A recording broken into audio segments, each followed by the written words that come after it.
1244th meeting of the Security Council is called to order. It is very kind of you, sir, to have convened this meeting at this late hour to discuss the grave issues that face us. And in expressing my gratitude, I would like to address not only to the permanent members but also to the other members of the Security Council for having taken the trouble to have been with us this evening. Today we are fighting a war, a naked, predatory, unwarranted aggression by 450 million people against 100 million people. A war of chauvinism and aggrandizement by a mighty neighbor against a small country. It is like in Europe, Denmark being opposed and being forced into aggression against France or Germany. It is like some small country in South America being subject to aggression by Argentina or Brazil. It is like the United States waging a war against a small country. We do not want extermination. We cherish life. We want to live. We want our people to live. We want our people to progress. But today, our cities are being bombed indiscriminately by the might of India, by the formidable machine of the Indian armed forces. But we are resolved, sir, to fight for our honor, to fight for Pakistan, because we are the victims of aggression. Aggression has been committed against the soil of Pakistan, and irrespective of our size, irrespective of our resources, we have the resolve, we have the will to fight, because ours is a just cause, ours is a righteous cause.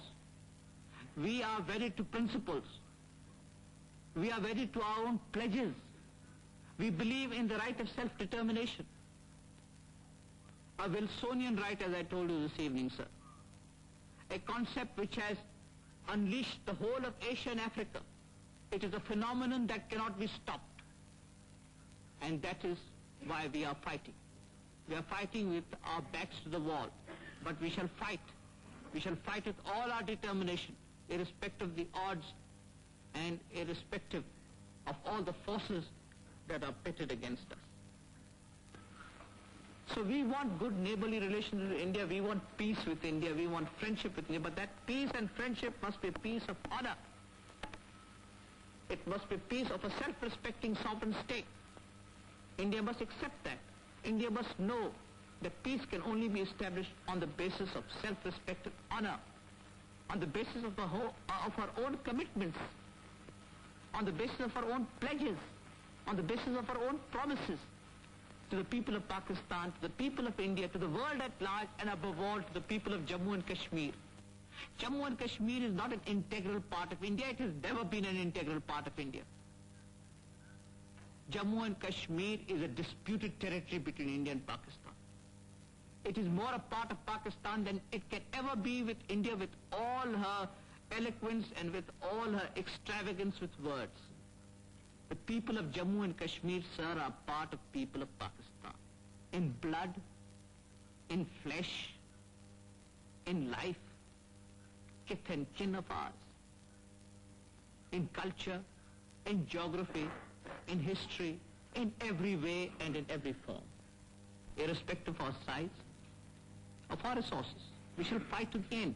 But we shall fight in self-defense, we shall fight for honor. We are not aggressors. We are victims of aggression. It was the duty of the Security Council to pronounce on who is the aggressor and who is the aggressed. It was Pakistan that was the victim of aggression. And I am not referring here to some of the remarks made by countries which have no right to be here.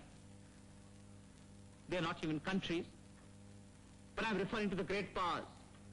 I am referring to all peace-loving countries. I am referring to those who believe in the cause of justice, in the cause of righteousness, in the cause of honor. After all, history is not in vain. Wars have been fought in the past. People have upheld great causes. We believe more than ever before that justice is bound to prevail. For the people of Jammu and Kashmir, 5 million people, sir, must have a right to decide their own future. Why should they be made an exception? The whole phenomenon of self-determination, stretching from Asia and Africa, should apply to the whole world except to the people of Jammu and Kashmir. Are they some outcasts of an Indian society? Are they some untouchable pariahs? That they should not be given the right of self-determination, that they should not be allowed to have a right to their own future? The great country of France, they have permitted the Algerians to have the right of self-determination. It is a Wilsonian concept, the right of self-determination. The Soviet Union believes in the right of self-determination of all peoples. The whole world believes in the right of self-determination, and must it be denied to the people of Jammu and Kashmir merely because power must prevail over principle? Power shall never prevail over principle. Finally and ultimately, principle must prevail over power.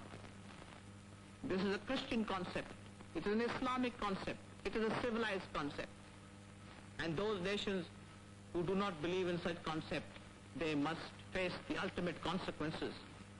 The Secretary of State of the United States of America, Mr. Dean Rusk, said that the historical position is a plebiscite in Kashmir.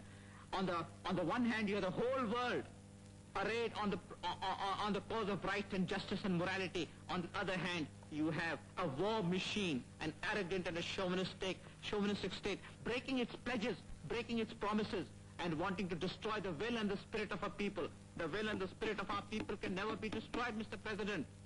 Let me tell you, sir, you can have one ceasefire, you can have another ceasefire, but 100 million people of Pakistan shall face extermination rather than to allow to forsake their principles to be negated and destroyed by sheer force and power.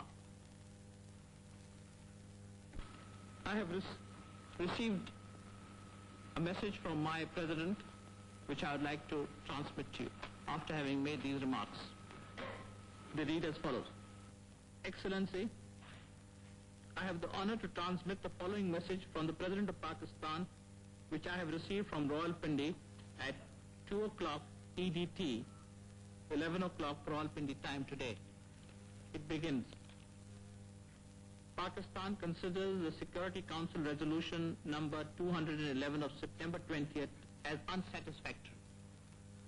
However, in the interest of international peace, in order to enable the Security Council to evolve a self-executing procedure which will lead to an honorable settlement of the root cause of the present conflict, namely the Jammu and Kashmir dispute, I have issued the following orders to the Pakistan Armed Forces. They will stop fighting as from 12:05 hours West Pakistan time today. As from that time, they will not fire on enemy forces unless fired upon, provided the Indian government issues similar orders to its armed forces. Hence, please accept, Excellency, the assurances of my highest consideration. This is to my permanent representative, Syed Amjad Ali. So, in response to the call of international peace and international goodwill, we have ordered our troops, provided India agrees, to a cessation of hostilities. But, sir, a cessation of hostilities is not enough. You must now address yourself as the Security Council, as the most important organ of the United Nations, to the heart of the problem.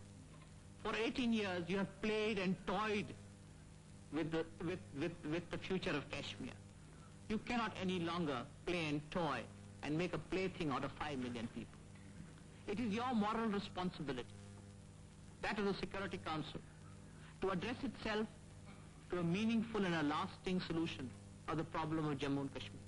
The Security Council has been seized of this problem for 18 years. We have more documentation, more resolutions on Jammu and Kashmir, the most fundamental problem that faces the world today than any other problem. Is that not ironical? That a conflict which may lead to world conflagration, and the present situation has shown that it is possible for this conflict to lead to world conflagration. With that, the Security Council has shown its lethargy. It has shown its indolence. We have decided that on the one hand, we give the United Nations a last opportunity to determine what it can do for a purposeful and a peaceful settlement, a lasting settlement of the problem of Jammu and Kashmir, and we give it a time limit. within a certain period of time, if the Security Council is not able to determine and decide on the future, on the responsibilities which are placed on it, on its honor under the Charter, which believes in self-determination, then Pakistan will have to withdraw from the United Nations. And I am not giving this in the form of an ultimatum. I am saying this as I am honor-bound to respect the very purposes of the Charter. Pakistan, in leaving the United Nations, will be fulfilling the Charter of the United Nations. And then, sir, you will have 1/3 or more of the world outside your organ, and you'll have some states which call themselves states as members of the Security Council, I think.